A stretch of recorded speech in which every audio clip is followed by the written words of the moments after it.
Hepinize merhaba arkadaşlar. Kavga, dövüş, inanılmaz bir update ile karşınızdayım. Yani böyle bir update yok. Uzun zamandır gelmiş olan en büyük update geliyor. Çünkü baştan aşağı her şey değişiyor. Sonunda Survivor side'ı aşırı nerfleyecek. Güzel bir dengeleme kavuşacağımız bir update geliyor. Uzun uzun bu sefer anlatacağım. Çünkü çok fazla anlatılacak şey var. Bir sayfa dolusu anlatılacak şey var. Ve sizlere anlatmak için başta infosunu veriyorum. Dead Art nerf yiyor. Dead Art diye bir şey kalmayacak neredeyse. Çok inanılmaz fena bir nerf yiyor. Ve bununla birlikte bu nerf yiyor. Ve bununla birlikte medkitler de nerf yiyor. Bak bu 3 tane ana maddeyi nerflediğimiz zaman Survivor side'a dair hiçbir şey kalmıyor ortada. Onları zaten en fazla bufflayan, en fazla katil olarak canımızı sıkan 3 tane şey inanılmaz fena nerfler yiyor. Ve şimdi bugün bütün bunlar hakkında konuşacağız. Uzun bir video olacak. O yüzden iyice kulaklarınızı açın, beni iyi dinleyin. Ve baştan da söyleyeyim, bunlar daha PTB'ye gelecek. PTB'den sonra bunlar bir daha rework yiyecektir. Ve sonrasında oyuna gelirken bir kez daha farklılıklarla karşılaşacağız. Yani oyuna direkt olarak bu şekilde gelmeyecek ama bunlarla alakalı değişiklikler kesinlikle olacaktır. Hemen ilk önce sevindirici haberle başlıyorum. Blood Web ile alakalı iyileştirmelerde bütün düşündüklerimi, sizlerin yoruma yazdığı ve istediği şeylerin veya benim söylediğim fikirlerin hepsi tamamıyla gerçekleşiyor. Hepsini birden getiriyorlar. Zaten bir önceki videoda bahsetmiştik. İlk önce otomatik satın alma ile başlıyorum. Otomatik satın alma, bir önceki videolardan izleyin, zaten nasıl olduğunu bir video içerisinde anlatmıştık zaten. Prestij butonun orada bir tane otomatik puanlara dağıtma seçeneği oluyor arkadaşlar. O otomatik puanları dağıtma seçeneğine basarak en hafif şeyleri, en ucuz şeyleri seçerek otomatik olarak sizin puanınızı harcıyor. Bu uğraşmak istemeyen arkadaşlar için birebir bir çözüm. İkinci olarak ben size bunu anlattıktan sonra dedim ki abi ben onu almak istemiyorum belki. Bak burada yeşili alıyor. Ben buradaki kahverengi almak istiyorum. Bunu nasıl yapacağız? Bırakın ben tek tek tıklayayım demiştim. Bunu da getiriyorlar arkadaşlar. Artık ayarlardan açabileceğiniz bir düğme sayesinde istediğiniz şeyleri tek tıklamayla alabilmenizi sağlayacak. Bunu ayarlardan açabilmenizin sebebi olarak da şunu göstermişler. Demişler ki yanlışlıkla tıklayıp yanlış şeyler almak istemeyen oyuncular isterse açmasın bunu demişler. Bir düğmeye bağlamaları gayet sonunda, artık yani yıllar geçti, sonunda şunu yapabildiniz. Gayet güzel oldu. Yani bildiğiniz Blood Web'de gezerken arkadaşlar şöyle hemen bir katil tarafına geçeyim. Geçtim. Katil deyip Survivor tarafına geçtim. Böyle abi tak tak tak tak bunlara tıklaya tıklaya alabileceksiniz. İsterseniz diyor ki bunu yapabilme imkanı sizlere sunuyorum diyor. Bunu da istemeyen arkadaşlar için farklı çözümleri olan yorumlarda arkadaşlar vardı. Onları da gördüm. Diyor ki kana zinciri diye bir şey getirdik. Bu çok basit bir olay diyor. Ne diyor biliyor musunuz burada? Bak bir tane sıfır bir karakter açıyorum. Blood Web uzun olsun istiyorum çünkü. Tamam bak Nia'nın şeyini açtım. Şimdi bak burada en uzaktaki yeşili almak istiyorum mesela, tamam mı? Diyor ki bunlara tek tek böyle de tıklama diyor. İstersen diyor bu yeşile tıklayarak basılı tut. Yol üzerinde ne varsa senin için alayım diyor. Bunu siz söylemiştiniz ve bunu defalarca kez söylemiştiniz. Bunu da getiriyor. Yani isterseniz otomatik dağıtma ortada tıklayarak basılı tutarak rastgele dağıtmanıza izin verin. İsterseniz ayarlardan menüye girip açın, tek tek tıklayarak alın. İsterseniz de en uzaktakine tıklayarak yol üzerindeki her şeyi alın diyor. Bütün seçenekleri, bütün opsiyonları bize açık hale getirmişler. Yani puan dağıtmak artık çok daha kolay olacak. Sonunda 45 dakikalarca uğraşmak zorunda kalmayacağız. Bu inanılmaz sevindirici bir haber. Şimdi bunu bir yana bırakıyoruz ve geçiyoruz görsel dehşet yarıçapına. Şimdi bunu getirmelerinin sebebi zaten genelde sağır olan arkadaşlarımızın da bu oyunu oynayabilmesi için getirdiklerini söylemişlerdi en başta. Ve bu zaten mobil oynayan arkadaşlar varsa orada da var olan bir özellik diye biliyorum. Bu şekilde bir kalp simgesi üzerinizde çıkıyor. Katil size yaklaştıkça bu kalp simgeniz defalarca hızlı artmaya devam ediyor. Ve bu şekilde katilin size geldiğini, size yaklaştığını görsel olarak da görebilmenizi sağlayacak arkadaşlar. Duymanızın yanı sıra görsel olarak da belki kulaklıkla oynamıyorsunuz. Görsel olarak görmek istiyorsunuz. Bunu yine bu şekilde kullanabilirsiniz. Herkese yardımcı olabilecek, sesle alakalı sorunları olan herkese yardımcı olabilecek şeyler. Burada gösterdiği görsel çeşitli renk körlüğüne karşılık gözükecek şeyler diye biliyorum. Ve bununla birlikte şunu da izah etmişler. Kafa karışıklığı olmasın, herhangi bir şekilde PvP odaklı bir sorunla karşılaşmayacağız. Yani bu üzerimizde çıkan bu kalp işareti default bir spine ile dönüşmeyecek arkadaşlar. Anlatabiliyor muyum? O yüzden size sessiz yapan terör yarıçaplı avantajlar, eklentiler bilmem ne varsa saygı gösteriliyor. Burada Türkçe çeviri olmasına rağmen Türkçe çeviri çok düzgün olmadığı için ben size anlatıyorum. Bütün bunların hepsine saygı gösterecek. Yani sessiz olan bir katile ya da sessiz olarak yaklaşmak istediğiniz bir Survivor'ın üzerinde bu kalp işaretleri çıkmayacak, doğru düzgün çalışacağını iddia ediyorlar. Bununla alakalı sorunuz olmasın diyor. Bunu da geçiyoruz. Bu da çok önemli değişiklik değildi ama asıl önemli değişikliklerimizden en büyüğü Outhaven haritalarına nerf geliyor sonunda. Gazhaven haritası biliyorsunuz ki videolarımın hepsinde ne zaman Gazhaven gelse ağlamaya başlıyorum. Çünkü çok fazla Survivor sided bir map ve o aptal arabaların etrafında dolaşmak, eğer Survivor benim önümdeyse yakalaması imkansız bir hale geliyor. Bir tam tur atıyoruz, tekrar tekrardan adama yetişiyorum. Bir tane hasar vuruyorum. Sonra mesafe açıyor. Kendi kulübeye atıyor. Oraya buraya atıyor bilmem ne. Bu maplerin 2 tanesine de nerf geliyor. Birincisi Blood Lodge da şu ortası arkadaşlar bu şekilde olan mapimizden bahsediyorum. Bu biliyorsunuz ki map'in bir ucundaydı. Bir ucunda da kulübe vardı. Artık diyorlar ki bu Blood Lodge'ı biz ortaya getirdik. Map'in ortasına koyduk. Ortasına diktik diyorlar. Ve bununla birlikte bu main bina ile birleştirebileceğiniz spotları diğer main binadan biraz daha uzaklaştırdıklarını iddia ediyorlar. Bunları daha çok dengeledikleriyle alakalı burada çok fazla yazı var. İşte o spotu oradan bu tarafa çektik. Şurada dead zone vardı onu kaldırdık bilmem ne deyip dengelediklerini bu map'i iddia ediyorlar. Aynı şekilde Gazeven'da yaşanan sorunu ve diğer maplerde yaşanan sorunlar için de şöyle bir görselimiz var. Arabalar biliyorsunuz ki çok büyüktü arkadaşlar. Onların etrafında az önce de anlattığım gibi dolaşmak ve Survivor yakalamak neredeyse imkansız ve arabaların arkasında olan bir jeneratöre ulaşmak için benim katil olarak arabanın solundan dönüp tekrardan oraya gitmem lazım. Jeneratörü kilitleyeceğim, geri döneceğim bir daha falan. Böyle saçma sapan olaylar yaşanıyordu. Bunun olmaması için bu arabaların aralarını bu şekilde açmışlar ve bu arabaların arasından geçebileceğiz. Hem stealthlememizi sağlayacak, sessiz olan Ghostface gibi katillerde stealth yaklaşabilmemizi sağlayacak belki de, çünkü arabalar bizi coverlayacak. Hem de aynı şekilde bu arabaların yanından bu şekilde geçip Survivor'ların üzerlerine gidebileceğiz. Bu da map konusunda, bizim Survivor'ı yakalama konusunda güzel bir avantaj sağlıyor. Hem de jeneratör hakimiyeti konusunda bize yine güzel bir avantaj sağlayacak ve bununla birlikte Gazeven binasını da yine map'in bir ucundaydı biliyorsunuz. Bu binanın alıyorlar, yine tekrardan Blood Lodge'a yaptıkları gibi bu binayı da merkeze yakın bir konuma koyacaklarını iddia ediyorlar. Görsel olarak da bunu atmışlar. Artık oyuna geldiğinde bu tarz detayları daha net bir şekilde görebileceğiz ve bunlarla da kalmayıp diğer Outhaven haritalarında yansıyacak şekilde palet oluşum konumlarını bilmem neleri düzenledik diyorlar. Yani Outhaven maplerin hepsine güzel bir rework geliyor. Oynanış bakımından tabii ki de, görsel olarak değil. Ve şimdi geçiyoruz asıl önemli konulardan bir tanesine, daha iyileştirme konusu arkadaşlar. Bak, bir Survivor yakalamak için gidiyorum 45 saniye, 60 saniye, belki 90 saniye kadar uzun süreler, çünkü güzel spotlar bulursa oyalayabiliyorlar.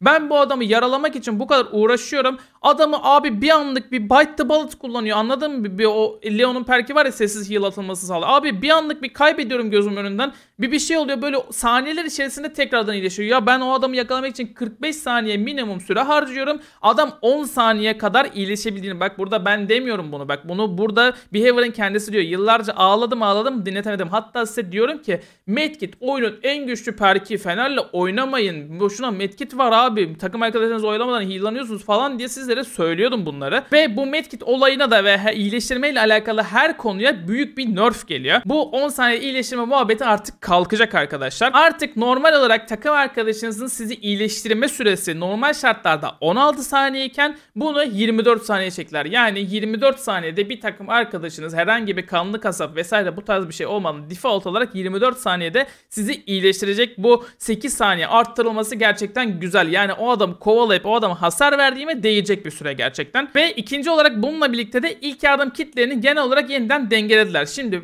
şu yaptıkları ilk şey şu: bütün medkitler kahverengi, sarı, yeşil, mor 4 tane medkit çeşidi var biliyorsunuz ki. 4'ünün de yüklerini 24'e sabitlediler, tamam mı? Bütün medkit varsayılan bütün eklentileri 24 yüke sahip olacak ve bu sayede de bitmeden önce bir iyileştirme yapabileceksiniz diyor. Ve bununla birlikte kahverengi olan medkitin iyileştirme hızını %25'miş %20'ye çektiler. Sarıyı %35'ten 25'e çekmişler. Yeşili %50'den %30'a çekmişler ve burada artık kendinizi iyileştirme hızı arttırmıyor diye bir seçenek daha koymuşlar. Yani heal hızımız da bununla biz kendimizi heal'larken daha da fazla arttırıyormuş belli ki. Bu artık arttırmayacak diyor. Mor olan da %50'den %35'e çekilmiş. Mor olan da ek olarak bazı şeyler daha vardı. Beceri kontrolü başarı alanları %14'tü. Bunu 10'a çekmişler. Çok önemli bir şey değil. Grid skill çeki de 15'ten 10'a çekmişler. Bu da yine önemli değil. Bu şekilde bir şey yapmışlar ve asıl vurucu olan, darbe yiyecek olan şey de şurada gerçekleşiyor. Diyor ki eklentileri dahil artık medkitler ne olursa olsun 2 defadan fazla size heal'lamayacak diyor. Bak burası çok önemli. 2 defadan fazla bir medkit sizi heal'lamayacak diyor. Arkadaşlar bu önemli bir şey. Mesela biz bazı medkitler yapıyorduk. Geçen daha short videosu paylaştım. Biliyorsunuz bir tane mor medkitle 4 defa heal'layabileceğinizi sizlere göstermişim. Short videosunda kartları bir yere buraya bırakıyorum. İzlersiniz. Bir medkitle artık 4 defa 5 defa bilmem kaç defa heal'lanma olmayacakmış. Ne olursa olsun diyor sizi 2 defa heal'layacak. Bununla alakalı da eklentileri güncelleyeceğiz diyorlar. Şimdi benim bunu düşündüğümde aklıma ilk önce şu soru geldi. Sizin de kafanıza gelebilir. Ben o medkit videosunda, short videosunda size şunu anlatmışım. Demiştim ki 2 defa heal'lanabileceğiniz bir medkitte şırınga takarsanız gri skill check tutturduğunuz takdirde şırıngayı basabilecek bir süreniz oluyor ve bu sayede 3. heal'ı atabiliyorsunuz demiştim. Bununla alakalı da şöyle bir cevap gelebilir karşı taraftan. Şırınganın şarj azaltma mantığını getirebilir. Yani şırıngayı okey tak, sen kendini heal'la, kırmızıya dönüp kaldırmayacağız komple ki bence kaldırmayacaklardır. Ama kırmızı şırınga artık senin charge hızını düşürür. Nasıl palyaçonun eklentisi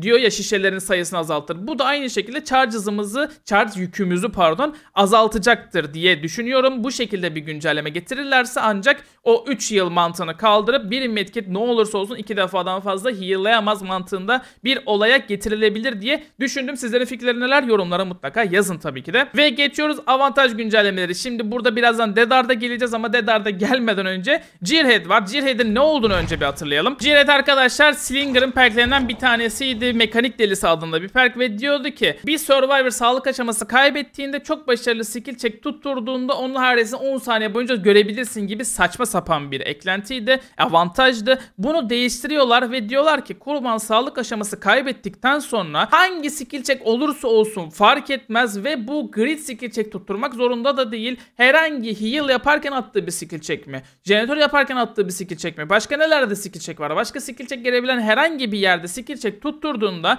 diyor ki Survivor'ı katil 8 saniye boyunca gösterebilir. Bu gayet güzel. Heal'lanırken görebileceğiz eğer skill check tutturursa. Ve 30 saniye boyunca etkinleşiyor. 8 saniye boyunca da görebiliyoruz. Bu da gayet güzel bir perk haline gelmiş. Bence Nurse Call yerine böyle kullanılabilir. Çünkü hem jeneratör üzerine gösterecek hem heal üzerine gösterecek. Gayet güzel olabilir. Survivor'lar hakkında info almamızı sağlayacak güzel bir perk haline gelmiş. Bununla birlikte Survivor tarafı sevindirici bir haberde aşırı duyarlı. Hemen onu da gösteriyorum. O da arkadaşlar bu perkimizdi. Fazla azimli bir totem temizledikten sonra jeneratör yapma hızımızı %8 arttırıyordu biliyorsunuz ki. Hatta bununla birlikte Efsun totemi heal'la Efsun totemini kırarsanız %16 fazla jeneratör hızı sağlamanızı sağlıyordu. Şimdi bununla alakalı bizim bir sıkıntımız vardı. Neydi bu? Ben totem temizlemeye çalışıyorum. Takım arkadaşım da boon kurmaya çalışıyor. Boon kurmaya çalıştığı için benim totemi kırmama bana kızıyordu. Şimdi diyor ki Overzealous, yani artık bu perkimiz siz Boon totemi kutsadığınızda da çalışacak. Yani bir totemi Boon'a mı çevirdin? Perk çalışacak. Gidip jeneratörü %8 daha hızlı yapabilirsin. Ya da Efsun bir totemi gittin Boon'a mı çevirdin? %16 bir hızla gidip jeneratör yapabilirsin. Gayet bu nedenle kullanışlı bir perk haline geliyor. Boon alan takım arkadaşlarımız artık bu perki de alıp hem Boon yaptıktan sonra hemen gidip jeneratör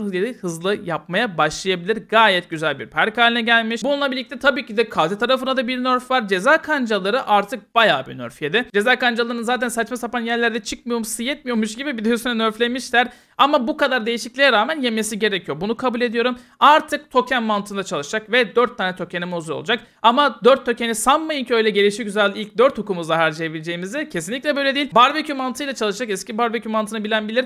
İlk Survivor'ı astığımız hook'ta çalışacak. Yani oyunda 4 farklı Survivor var ya. A, B, C, D. 4 tane Survivor var. Bu Survivor'ın ilk hook'unda bir token gidecek. Bu Survivor'ın ilk hook'unda bir totem gidecek. Bu Survivor'ın bir hook'unda bir totem. Bu Survivor'ın ilk hook'unda bir token. Yani bütün Survivor'ların sadece ilk hook'larında birer tane ceza kancası patlatabiliyorsunuz. 4 tokeninizi ancak bu şekilde harcıyorsunuz ve yavaşlatma hızı yine aynı şekilde %15 şeklinde bir nerf getirmişler. Oyunda sadece 4 defa çalışabilecek maksimum şekilde ve o da 4 farklı Survivor'dan toplamanız gereken tokenler. Ve geldik bir diğer oyunu kıracak olan, oyunu değiştirecek olan nerf'e. Dedart arkadaşlar öyle bir nerf yemiş ki yani inanılmaz güzel olmuş.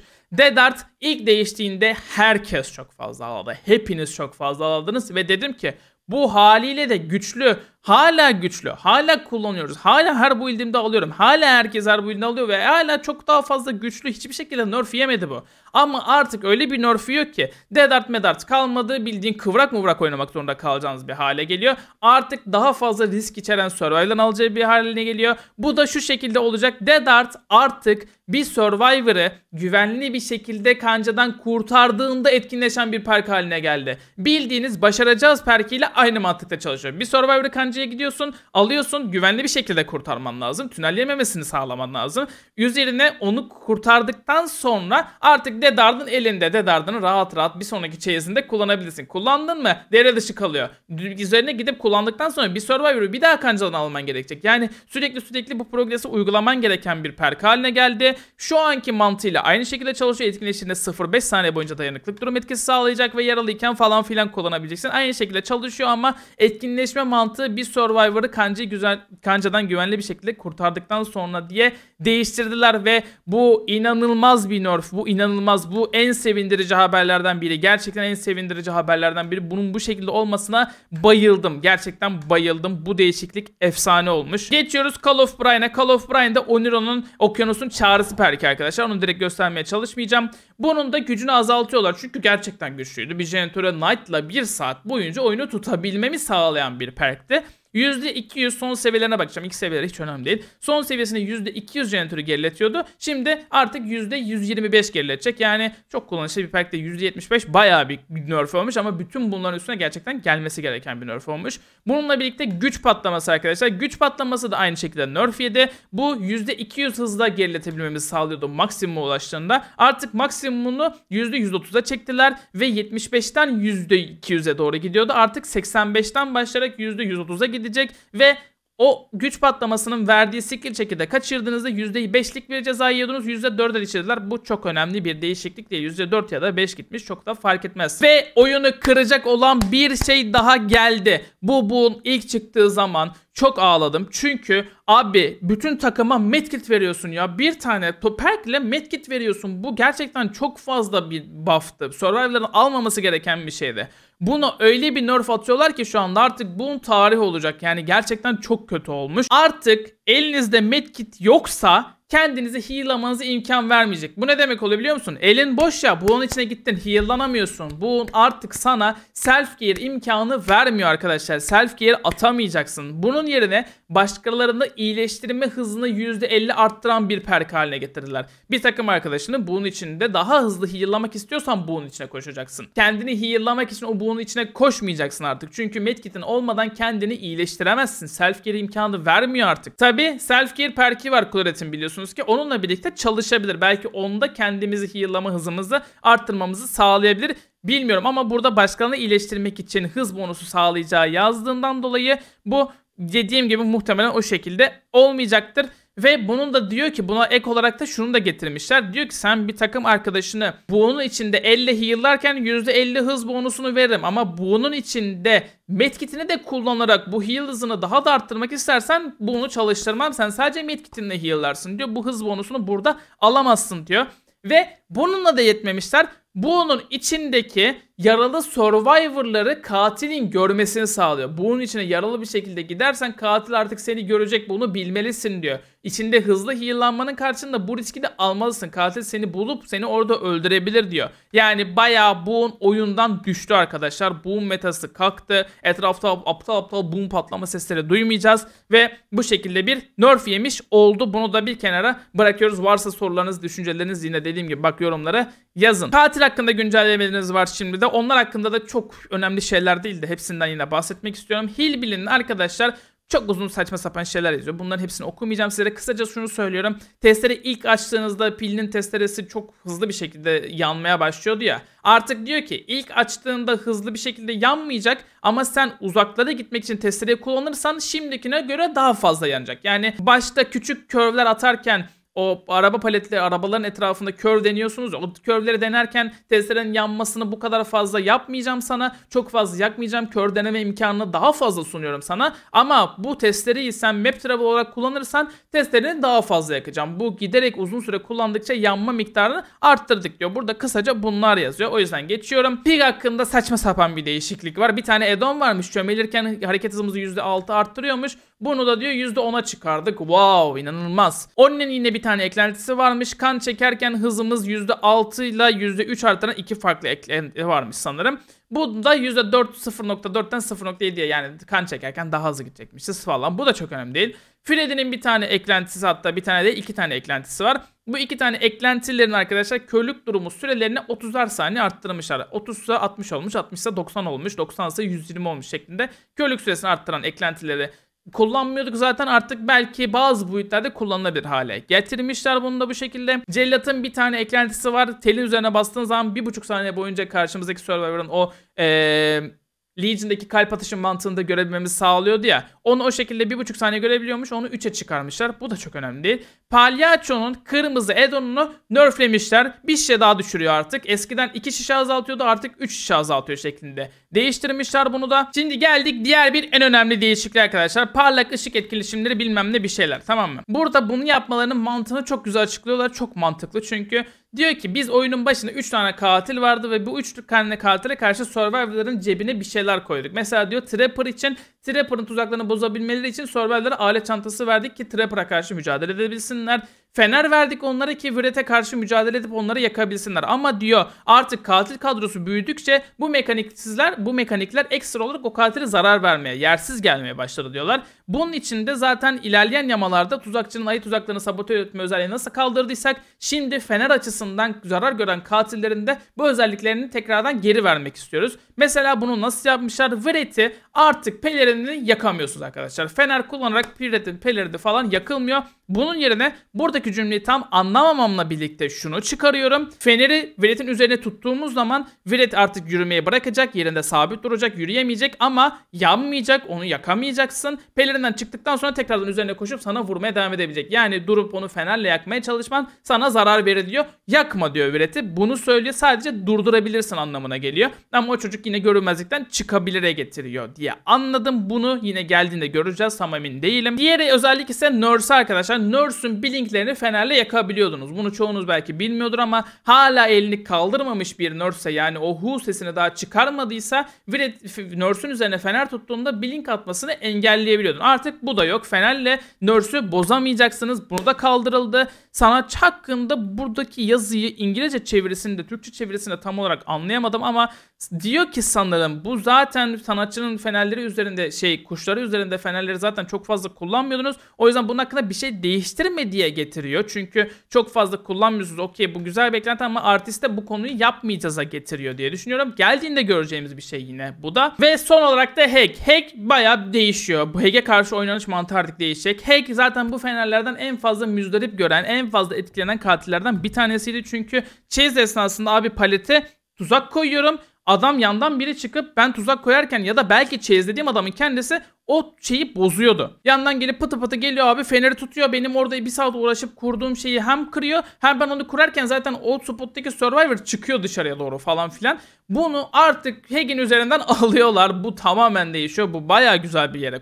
sokacak bence Hack'i. El fenerleriyle Hack'in tuzaklarını bozamıyorsunuz kısaca. Bunun yerine ne yapabiliyorsunuz biliyor musunuz? Artık Hack'in tuzaklarını yakınına yaklaştığınız zaman görebilmenizi sağlıyor. Artık göreceksiniz. Tamam, göreceğiz, o zaman nasıl biz kurtulacağız? Hukukun başına adam 3 tane 4 tane trap koyuyor. Biz nasıl gidip alacağız diyorsanız da bunun için de bir çözüm getirmişler. Bu da şu şekilde olacak. Yine aynı şekilde Hack'in tuzağını etkinleştirmemek için eğilerek o tuzağın yanına yürüyeceksiniz pıtı pıtı. Sonrasında da o tuzağın yanına yaklaştığınızda elinizle sanki Demogorgon'un portalını patlatır gibi o tuzağı da patlatacaksınız. Yani elinizle size tuzağı patlatabilme imkanı getiriyorlar. Bu oynanış açısından ve ona karşı oynama açısından değiştirecektir bu durumu. Yani kısaca fenerle yok etme, elinden kaldırıp eğilerek çözebilme imkanı tanıyor sizlere. Aşağıda da bu şekilde bilmem ne eventlere, rifflerin bilmem nelerin şeylerini daha fazla iyi yaptık, bilmem ne yaptık.